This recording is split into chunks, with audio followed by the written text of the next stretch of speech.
So we talk about the philosophy of life and how life gets in the way because you get busy, because holiday seasons have just come to an end. Yeehaw! And Kids back at school. don't know. It's July and August are always those funny months. Because Do you know what it is? When for the folk that have kids, it just knocks your routine out. Yeah, because you have to work around your kids. I know. But holidays are great though. I mean, you come back from holiday refreshed, and 5 days later, the holiday is a distant remember. It's only 5 days later. It's like holidays are like that. But you know, also another thing that makes you reflect: funerals. Yeah. But funerals on a Tuesday, and you're like, I should really push myself. I'm going to make something myself. I'm going to do something. By Wednesday, you forgot all about it. Yeah. Go back to your old habits. So habits create a great success, but also hinder you as well, depending on what habits you've got. So good habits or bad habits? Funerals are a dying trade. You were just sitting on that Oh my God. You should be on stage. Morning. Sweeping it. No, so today, Do you know what? So I just say Yeah. holidays as well. With holidays in business, you find that business does drop during holidays. It's something to be aware of. It is. It's those 2 months of you just need to accept it. But people go on holiday in different stages. They've got childcare. You just got to accept it. But you got to plan around it. Sorry, I'm going to. I can't keep going on. What's happening on the screen? I'm not telling you. Well, that didn't go to plan. Now isn't loading. Please try again in a bit. So I suppose that really does sum up what we're going to be talking about today. So a great intro, Johnny.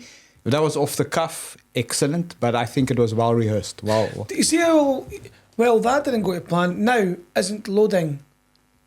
Please try it again in a bit. That is not really the English you should be seeing on the TV. So I got it in China. they're making it in China. That's a wee bit different, isn't it? It is. It's Because like, normally wow. you'd say be patient, loading. It'd say something like, I looked at there's something wrong, but it's actually telling you. So for those that have no clue what we're talking about, this is the TV in the backgrounds. Yeah, well, Kaput. yeah, because some people will be listening on Spotify. Yeah, yeah. Is that Spotify with a P and a T? Spotify. Great. Right, Wicus, let's get going. So we talked today about a little bit of financial education. We've touched on it before, but and I'll say this: even if you don't have this, doesn't mean that your business is a success or it's not a success if you don't have a financial plan. But if you don't know where you're going to, what route would you take? And really what we want to try and educate guys in is how do you start a financial plan? So firstly, the first step is you start with your cost. What is it going to cost you to run your business? And one of the first things that people don't account for when they cost what it is to run their business, especially business owners, is a wage for themselves. Yep. They never ever put money for themselves. So how are you going to pay your bills? If your business can't pay your bills or can't pay you, how are you going to pay your bills? I think when you initially start, because you've not had the education, you've never been told how to do a business plan, anything, you're just flying by the seat of your pants and you're just trying to make money. Money. Making sure you get that money on a Friday, or if it's a client's been on the Monday or the Tuesday, you just get the money there and then. And all you're doing is circulating cash. But you have to take that time to pause and go, right, let's get a plan here. And it's back to the old sayings, failing to plan is planning to fail.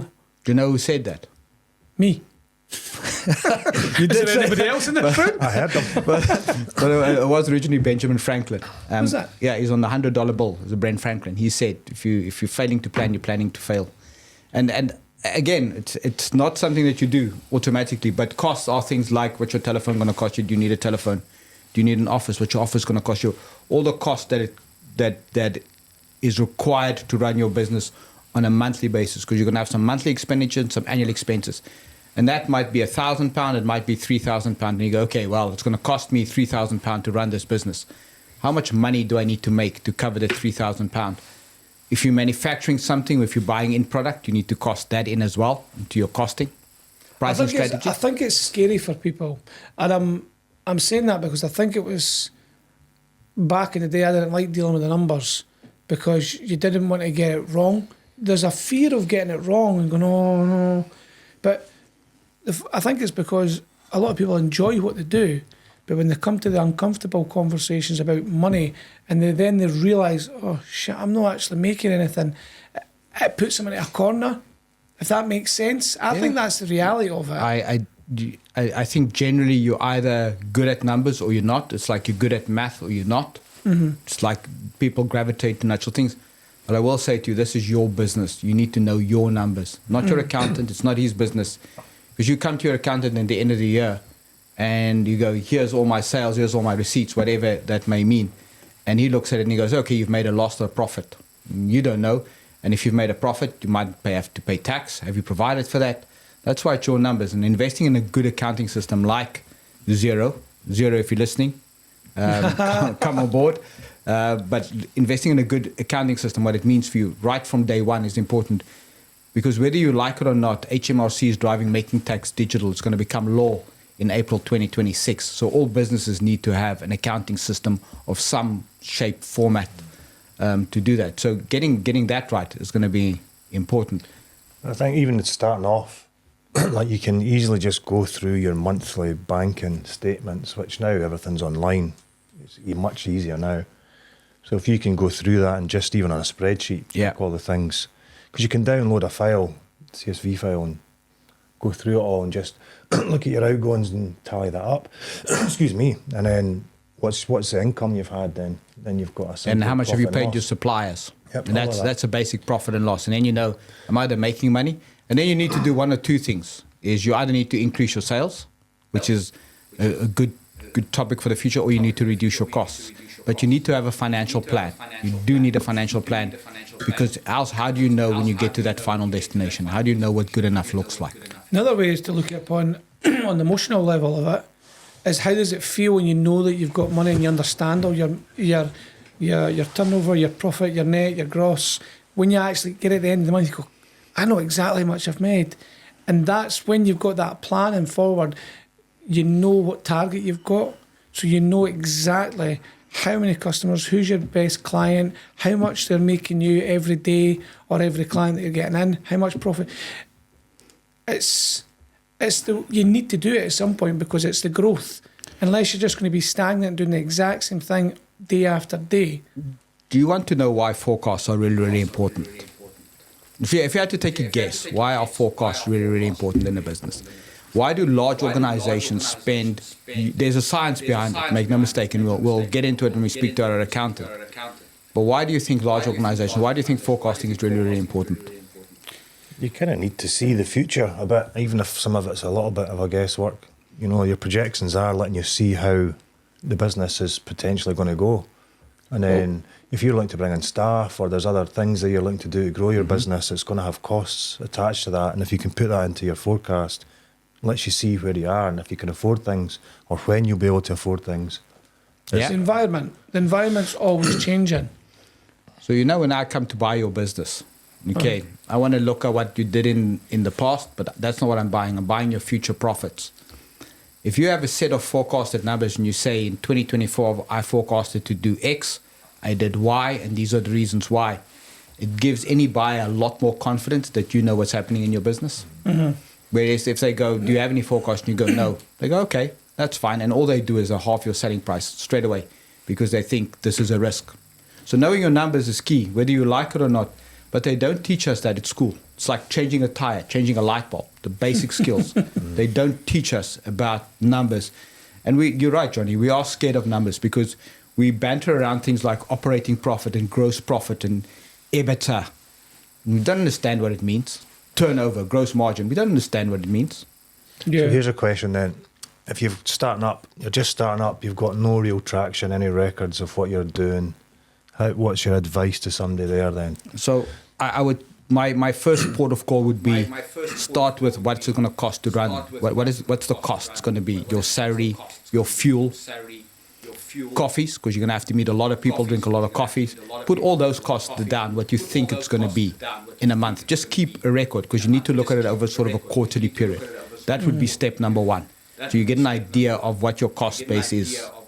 because you need to know how much cash you need to run it. So you write that down on a piece of paper and go, okay, to do all of these things, it's going to cost me over the next 3 months, 5, 6, 7, 8,000 pounds. So I need to find 8,000 pounds worth of money coming in to do what I need to do. And that's, if you still need to buy product, that might go from 8 to 12,000 to 13,000, but that would be my starting point. And you know how I would do it? I would do it on an Excel spreadsheet. That's the easiest way. 3 months, write down every single thing. And like you say, there's a certain amount of uncertainty, but you know what you need to do to get it. There's networking. There might be fees involved in that. You need to just budget for it. Everything costs money. And that's not to scare anybody. It's just a reality check. And when you're an employee, you've still got your own money going out. Yes, you get your wages, but you've got your train fare, your bus fare, your petrol, your car, your insurance, buying shopping, holidays, kids' clothes. So you still have to budget for that. Most people don't. They fly by the seat of their pants until the end of the month and go, oh, shit. So this is giving you a wake-up call that you need to know your numbers. As much as you said before, it's difficult. You have to do it. It's so important. Do you have a personal budget? If I'd ask both of you, do you have a personal budget where you go, okay? I've got a certain amount that I need to be making every month. And that is exactly it. When my wife and I first got together, when cash was still king, we used to live we lived out of envelopes. And envelopes were, you take X amount for rent, you draw it out, you put it in that envelope. And then at the end of the month, you either have money to go out or you don't. It's just that simple. And that's a thing we've lost because access to credit and access to extra money has become really, really easy. And before you know it, in this business world, you start off without writing down those costs and you've gone and you've borrowed money and you don't know how you're going to pay it back. So that's why all of those things are the fundamentals, and we'll get more into it in as businesses progress. But having some idea around where your finances are vitally important in any business. But it's the last thing that we look at, very last thing. Well, money's changed since, we'll be very clever here and be really nice, 70s, 80s. It has changed because even money was, you can't buy anything until you've got the money. And there's merit in that as well. But now, as you said about the credit cards, credit available for people. I think people, not everybody, but everybody wants to be seen doing really well, showing off the glossy mag, but underneath you're floating swan, you're looking elegant, but you're padding like mad underneath. That's business in general. And that's business, and that's actual life. But see if you stripped all that down. So I've watched a lot of great business owners, and yes, you judge people within the first 7 seconds, I think, how they look, how they walk, how they talk. And there's some people just really comfortable in their own skin. And they're doing really well financially, but they're just really comfortable. They just do not care what people are thinking. And I think a lot of people say it, but they don't actually mean it. But some of the people, the small minority that I've actually met, I take my hat off to them, because I sometimes find it difficult. I care what people think. I'm getting closer to not caring. Extent, yeah. To a certain extent, I'm getting closer to not caring, and I'll love that when I get to that point. But that's a journey. But think about your expenditure. Think about what you're giving off. Why are you doing what you're doing?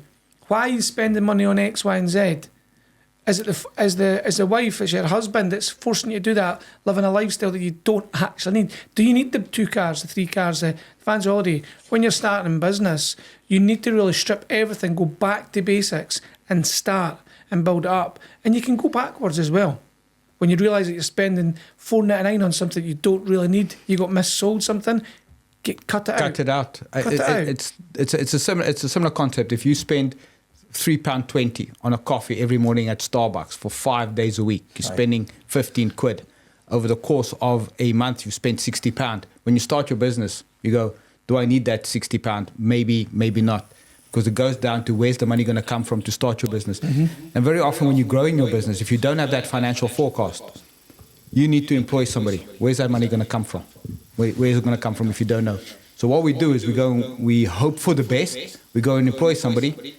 3 months down the line, we need to make him redundant because we haven't looked at it. You need to look at it, because if you can look at it, so a car, when you go buy a car, okay, do you just buy it online Or do you actually go, sit in it, maybe take it for a test drive, touch a few of the buttons, make sure that it's your...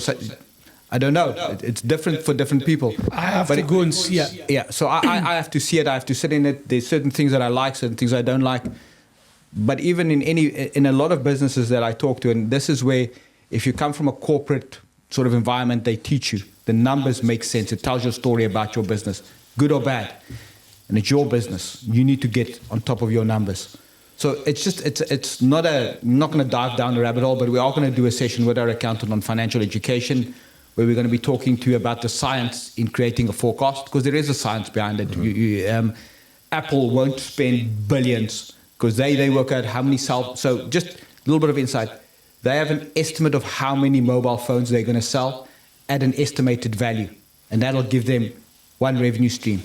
They have the same for their iPads. They have the same for their iMacs. They do that.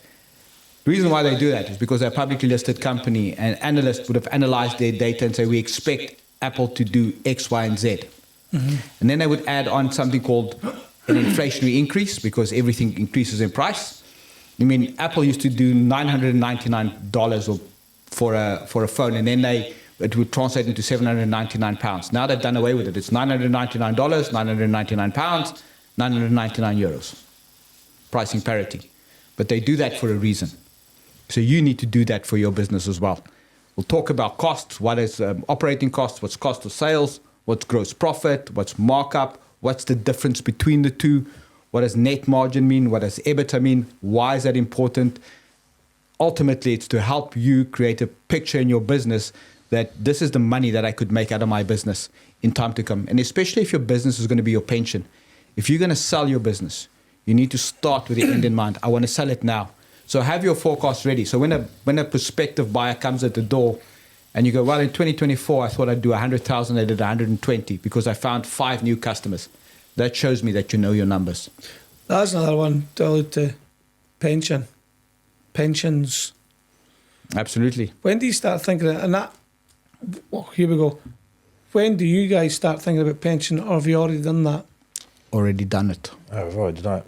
But when? What age were you? To be honest, probably seriously into my 30s, I would say. Yeah, so mid-30s, about 35 for me. Yeah. When my kids came along and they came to an age where you thought, okay, I don't want to be reliant on them. What do you do about your pension? What does your pension look like? And the interesting thing is I used some of my corporate pension to fund my business with the ideas my business is my pension. Mm-hmm. So that when you sell your business, and when we eventually did sell our business, that is your pension money. But you need to invest that so it'll last you a lifetime. And there's a thing I do is if you win $1 million, would that be enough to sustain you for the rest of your life? And you'd be surprised when you look at how much you draw, how quickly you run out of money. So very often the number isn't $1 million. It's 5, 6, 7, 8 million. But that's because, well, maybe not used guys, but that's because a lot of people don't have financial education. Mm-hmm. £1 million is enough. You can make it enough. Well, that's what I'm saying. Mm-hmm. Depends. I was wanting you to say it. £1 million is enough. Depends on where you are. Depends on lifestyle. So do you draw 80 grand or do you draw 30 grand? Is your house paid off? Is your house not paid off? And here's the thing. Being a business owner, you'll slow down. I don't think a serious business owner, I'm talking serious business owner, you don't retire. Do you know a lot of guys? So Steve Jobs was one of the first guys to do this. He used to work for $1. $1 was his remuneration, but his bonus structure was a plain $250 million. So stuff like that. Stuff it's completely out of that. Because again, different things motivate different people. But he's doing that to be tax effective, tax efficient. Yeah. To a certain extent, yeah, because in America, taxes just work a little bit differently to here. But you need to be tax effective. That's again a discussion with your accountant. But you're right, pensions. What do you do about a pension? So I would like to chat about pensions, because you talk about pensions, even when I was late 20s, early 30s, it was pensions, you just yawned your way through it. But it is a serious part. You should get your kids, the minute your kids are working, they should be starting to put money away for a pension. Because it's a feeling. Just sell on the feeling. So What happens when you're an employee or a business owner and you are going to want to retire? You wake up. That's you. You wake up. Where do you get? You're going to probably spend a little bit more money because you've got more time. And everything costs more. By the time you get there, a bag of sugar that'll be a The thing is, you might have your mortgage already paid, or you might still be renting, whatever it may be, but you need money. And you'll probably have that time, and you'll probably want to go on little trips, go to golf in the bowls, you might be going out for your nails getting done, whatever, cocktails with your friends, looking after the grandkids at that time. That costs money to take them to the park, the swimming. You'll probably spend quite a bit more money. You might be a little bit more frugal because you're aware that you're not making any income, but you want to get a cruise, you want to do this, X, Y, and Z. So things are costing money. You need to really think about the feeling, how are you going to feel when you've got no money coming in, you're not earning, and you're relying on your cash reserves. Yeah, are those cash reserves enough to cover you? And that's the thing. There's an interesting story. Shaquille O'Neal does this thing when he started to make bigger money on endorsements. He met with a lot of wealthy people because he wanted to understand the difference between being rich and being wealthy. And one of the wealthy guys sat him down and said, "This is a $100 bill. Do you see it?" He goes, "Yeah." And he tore it in half. And he said, "Wealthy people take 50% of this, so $50, and we invest it." He goes, and then he took the other $50 and he tore it in half again. And he said, and we invest another $25 and we live on $25. And that's how we create generational wealth. Because generational wealth comes from selling your business. And you need to sell it for as big an amount as you can. But very often you've worked in your business for 10, 15 years. Somebody comes to buy it, and if you haven't applied the basics, you think it's worth $1 million, they come and they go 200,000. That's just where it ultimately comes to if you're not on top of your numbers, if you're not driving towards an end goal. So this is when you've got business, your business, don't rip it off. They say nurture it, treat it like a baby. Absolutely. Feed it well, look after it, educate it and build it up to be strong, resilient, all these things. And you diversify. Like if you're starting to make money, like Wicus is saying, start investing it in other things. You know, get assets that are going to give you passive income and start. That's what we're going to that be wealth. talking about growth strategy, because there's like 5 or 6 things you can do for growth strategy. And that is as you're starting to gain traction. Okay, do you get, what definitely diversification is part of your growth strategy. It should be. Acquisitions, when you've got enough coming in, what does a good acquisition look like for you? How do you look for an acquisition? What makes sense? What doesn't make sense? Never get driven by an ego or emotion when you acquire something. I think when you're in business, though, the first 5 years, you're learning a lot. And if you get the opportunity to be around a lot more businesses, you'll learn a lot quicker. And I think to say, acquisitions and look to invest, that's all brilliant, but I don't think that comes. I think that comes after about 7 years, 5 years, 7 years, 8 years, when you've been in business for a good amount of time, even 10 years. 7 and then to you 10. start realising, you go, I never knew that. Right, I know this and I know that. So be around the right people, collaborations, all these things, but you're ultimately trying to get an education, and you can fast track it by hanging around with the right people. Then you'll start learning about investing. You'll learn how a really good business operates and how it looks, how it sounds, how it tastes, all these things. You'll just have that intuition over the experience you've had in your business. I think that's where you can learn to invest. Would you agree with that? Yeah. Or? I think being in business is about learning. Hindsight's 2020. Would have, should have, could have. But the fundamental principle for today is just about the numbers. Do you actually understand your numbers? Do you actually know what a profit and loss looks like? Can you actually create it? And don't get me wrong, you can go onto YouTube and you can research it and you can get yourself good accounting, but do you know the difference between an asset and a liability, an income and an expenditure? And those are all things that you educate yourself on. You need to educate yourself on. So bring it back a bit then. You've got your profit and loss sheet there. You've done all your bank statements. You can see what you're spending. You know what you need to bring in.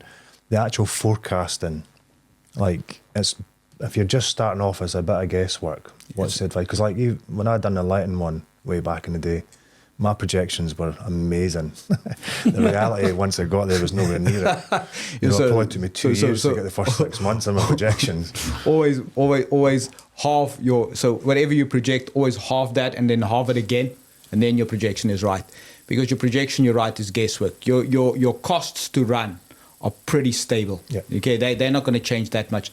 But your revenue, so in the first month, if you think you're going to do 10 customers, halve it to 5, halve it again and say 3, and they need to give me £1,000. So let's just say you start off with a hypothetical example and say, in month number 1, I'm going to do 10 grand. I'm telling you now, you're probably going to do 2 or even less than 2.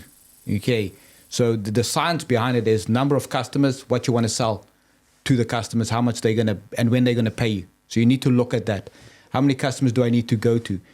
And before you get to number of customers, it's how many frogs do I have to kiss? So do you have to go kiss 20 people to get 2 customers? Then you know that every month you need to see 20 new people to get 2 customers. That's how you start developing it.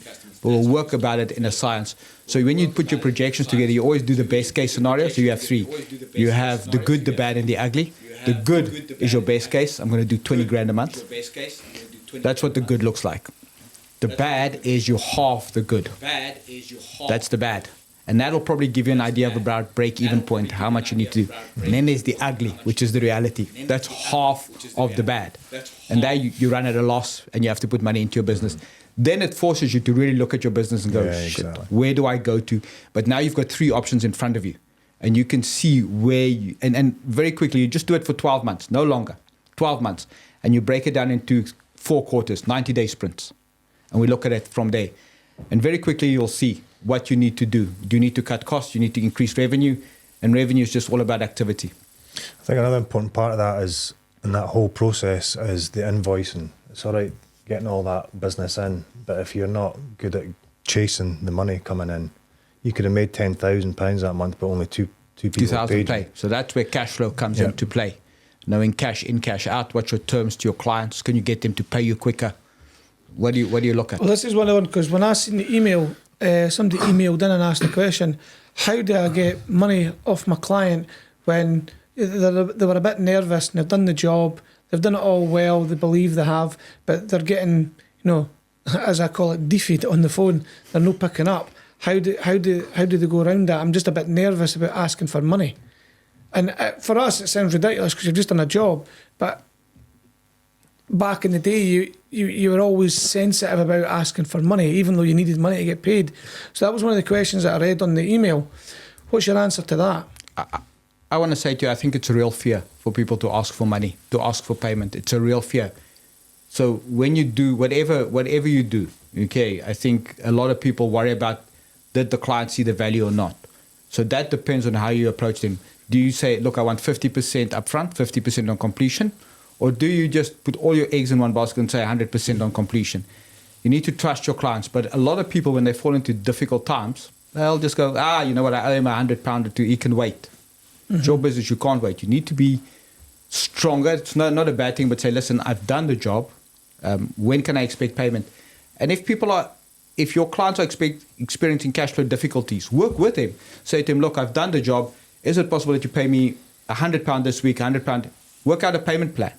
I think it comes from the initial inquiry. You set your stall out. So this is how I operate. This is how you pay me. This is how it works. The failure to pay the bills, because it's happened in the past, this is what would happen, X, Y, and Z. It's not to put them off. And any good person will appreciate they have to pay for services. But set your stall out to start off with. I just wanted to know your thoughts. I mean, what's your thoughts on that, Mike? I would always be taking deposits. Like, it depends on the size and the amount of money it is, but I've not really, to be honest, not had much issues at all with people not paying. But if somebody's a bit late, paying, and you've maybe chased them, because we've got automated emails, there's 3 of them will go out at certain times if the money's not in. But you could, like, speaking to them's my first. You would want to phone them and speak to them. Mm-hmm. And just say, you happy? Is everything okay? Is there been any issues, that's creating maybe the reason why you're not paying? Hold your breath when you're doing that.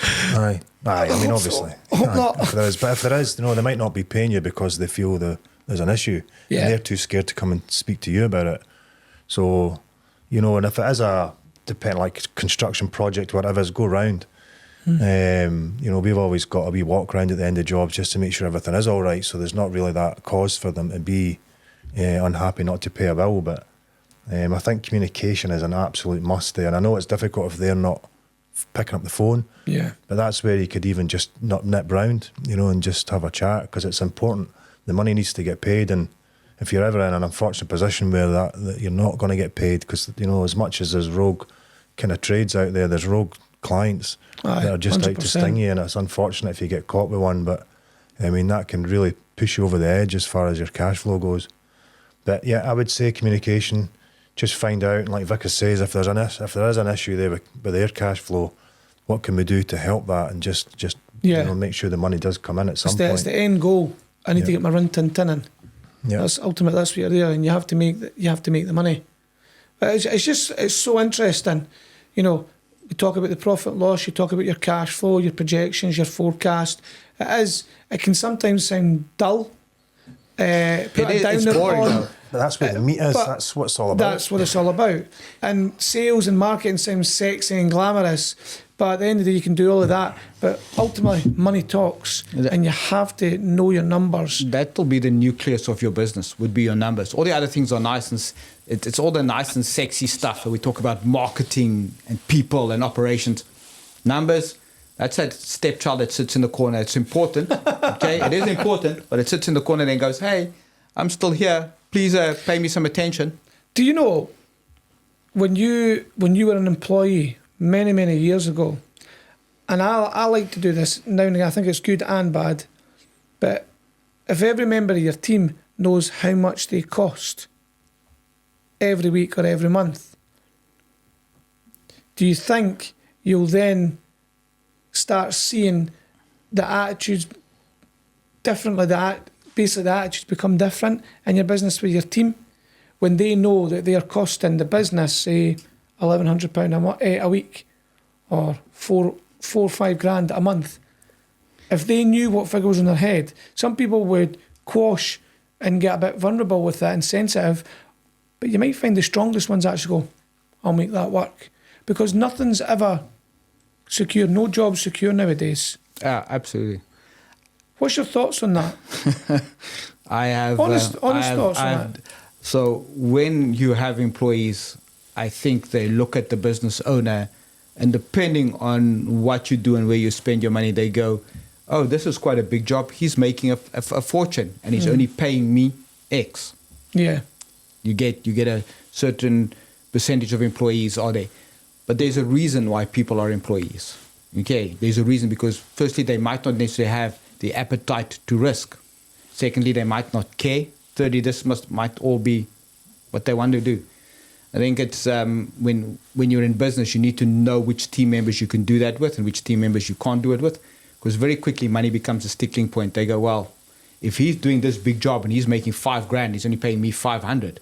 But they don't see the cost. They don't see the running cost behind your business. Mm-hmm. They don't see how much that van that they've got, the fuel, the tools, the rent, the telephone, all the 20-minute breaks that they take during the day, which is your time that you're paying for. They don't see any of those costs. No. They're very, very linear and very, very focused on cost. So it becomes difficult when you share information like that.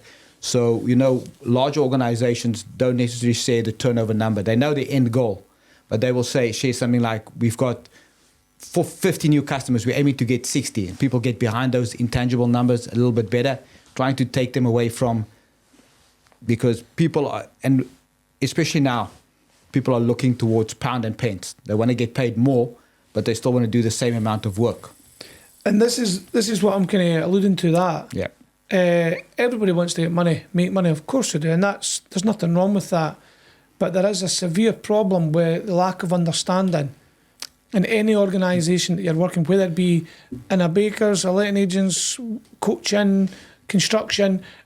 There's a lack of knowledge, and people they don't realise that they're being negative, just with that mindset. Yeah, you know what I would do though? I would say to them, you know, for every £1 that we make, this is how it's distributed. There is 20p that goes to wages, or 18p that goes to VAT. I would break it down in £1. to make it really, really simple, to say, at the end, I'm only making 3p out of every pound that I sell. And on that 3p, when you take X, Y, and Z, but you don't complete this. Yeah, I now only make 10p. So do you understand what happens? Because we'll talk about people. People are really, really important. And I'm a big believer in performance appraisals. But you know what performance appraisals have become? They've become a conversation like, you've done a really good job. How? Tell me what it is. Because if you set your expectation from day one, and this is what I sometimes don't get, is everybody's happy with a 3 or a 4% pay rise. If I'm putting my heart and soul into a business, I expect 10%. I expect 15%. You give me 4 or 5%, I'm going to move on. And that's why you find that high flyers, high movers move on, because they're not recognized, because they don't want to be with the rest of the people. And it's your job as a business owner to identify that person and say, this is my expectation of you. And if you can meet that expectation, you'll never have a problem. In that, if I take my corporate career, never had all my salary increases were 10% and above, and I had huge bonus structures. And what happens then is, if I'm the MD of a company and my salesman is earning double the amount of that I'm earning, I'm happy with that, because firstly, he's never going to go anywhere, because nobody else is going to remunerate him like that. But secondly, he's creating so much value in my business that when I sell it, I'm going to reap the reward. So am I playing the short game, or am I playing the long game? Yeah. What's your thoughts on that, Mike? Yeah, I mean, there's a bit of both of what you're saying, and I don't think there's anything wrong with a bit of education for your staff to have an understanding of it, because, you know, when I was employed way back in the day, you're oblivious to all that. Did you care? Like, I was very much somebody that was, I cared about my job. You cared about your job, but did you care about how much money the owner makes? No. Like, as in, it was like I had my wages, I was happy with my wages. And then I was very conscientious about the work I was doing. Yeah. You know, I always wanted to do the best I could do, and I could see where I could help an employer. And did your employer recognise that when he sees that you were working and you were going the extra mile? Did he give you an extra 50, an extra 100? Like, I would say it did work out that way. Not maybe as much as I probably could have got. And then eventually, that's when I first stepped into being a directorship. I was offered shares in a company. That was what they wanted to give me as a recognition for everything I was doing, and see me as an asset in the business, not to lose that. And what does that mean when they say I'm going to make you a director and I'm going to give you shares in the business? What is the implication for anybody that's in that road at the moment? Well, for me, that was a side of a bit like I'd been involved at a good level within the business. You know, I was a foreman. I was running a lot of things, dealing with a lot of different aspects of the business. But that was then you're going on another side of it all there. You know, you are getting into the guts of how a business is run and the finances behind it, which turned out to be not so great, the finances. But that was an education in itself. But obviously, there's a legal side to that. You're now becoming a director. Doesn't matter kind of how much shares you are in that. You've got a legal entity now as part of all that. So it's just, for me, it was knowledge. I wanted to learn that side. I was quite keen to get involved in it all. And that's what kicked off the whole journey, really. Okay. But I think educating your staff a certain way, and it will be, some just won't care. They just want to come and do a job, and you need employees. Absolutely. For that. You do. Others will want to know a bit more, and it might actually change them, like you say. It might give them a bit more emphasis to do a better job and maybe be a bit more savvy with what they're spending and what's getting wasted in a business. Like, we had a guy, for example, he drained the business. Like, he did not care at all. Like, it was all for himself, putting in extra hours that he was working as overtime when he was never there, you know, all just on and on. It was just, when you looked at him as an individual working in that business, he should have been gone years ago. He was just long in the tooth and just thought that the business owed him all of this, and took. And he should, like, the time I got involved, like, he should have been away long before I got there. But there's that fear. There's that fear of letting people go. Yeah. Oh, what they're going to do, reputational damage, all that. But one thing, I think I said this in previous episodes, the way somebody described this to me, imagine somebody just putting their hand in your pocket. Now, don't go down that road there. I know what you're thinking. And just taking money out of your pocket and you're letting them do it. That money is yours. Aye. And go, how would you feel? I said, I'd be raging. Well, that's what they're doing. That's what they're doing. And think about what else they're doing with the attitudes and behaviours in your business. You need to get rid of them. Deal with the consequences later. Just get them out as quick as you can. Big part of the fear with him is I think that just because he'd been there so long, he knew where everything was. He knew, you know, there was loads of aspects that he knew and the knowledge he had behind the business. They were scared to lose that. Can I say something? Yeah. You're right. It's a fear. You go, well, our business will never survive if he leaves. Guess what? Always. Your business does. You somehow find a way. The problem, for me, the problem is bigger than that, because the good people see what the bad people get away with. Yeah. And they go, how the hell do you allow this? Yeah, And then your good people will eventually leave. They will leave your business because they see that you either allow certain behaviors, you allow certain things.